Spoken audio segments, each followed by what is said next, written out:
Thanks, Minister.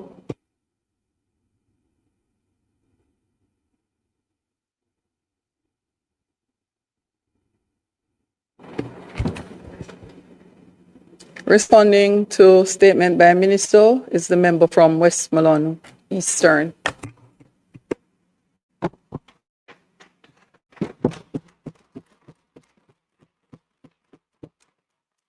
Thank you, Madam Speaker. I don't find any faults necessarily with what the minister said, in that it generally is a good idea because these persons previously would have placed in a position where lawful citizens would be forced to do something illegal just to survive for their sustenance. Yeah.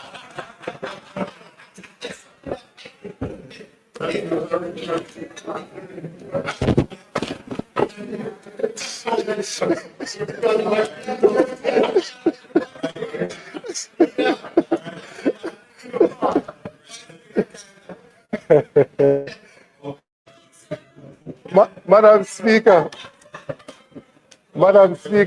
I crave your protection from the members opposite. Yes, I was saying, Madam Speaker, that it's generally this is good because previously what would have happened is that if persons were not able to get rid of whatever supply they had within, I think, 21 days, it would literally force them into doing something illegal in order for them to just survive. So it generally is a good thing. The one concern I have is when you mention here about 177 individuals and entities, I was just wondering, when you say individuals, if that refers to like the artisanal fishers who would have some supply, whether in White House or around in Alligator Pond or wherever it is, and would need to store that at their home, if that incorporates those persons who don't necessarily have the big commercial setup for storage and those things.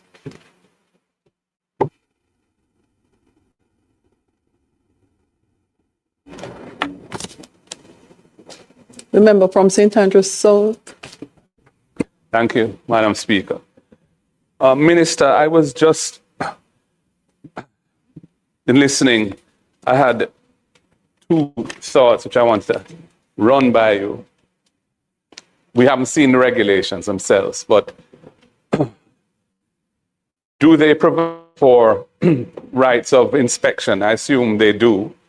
And will there be a policy of random inspection or audit so that persons who might be inclined to overstate in their declaration what the stock that they have at the beginning of the closed season, so as to facilitate perhaps acquiring stock during the closed season, would be exposed on an inspection? I think that would be an important and random use of that so that people never know when their time might come to be inspected would be useful. The other thing I want to ask you was, how many different marine products have open and closed seasons in Jamaica? Lobster being one, conch, I believe, is another. I don't know if there are any others, but I was wondering to what extent this regime for the spiny lobster would be relevant to, say, the conch, and to the extent this is a more up-to-date regime, would it not make sense to apply it, or as much of it as relevant, to other marine products that have open and closed seasons? And has any thought been given to that? Thank you, Madam Speaker. I thought you were actually beckoning to something else. No. Thank you, Madam Speaker. Minister, just as the member recently having the privilege to represent Alligator Pond, where we have 300 and odd registered fishers and almost 1,000 persons in a vertically integrated, employed in a vertically integrated chain of restaurants and so on.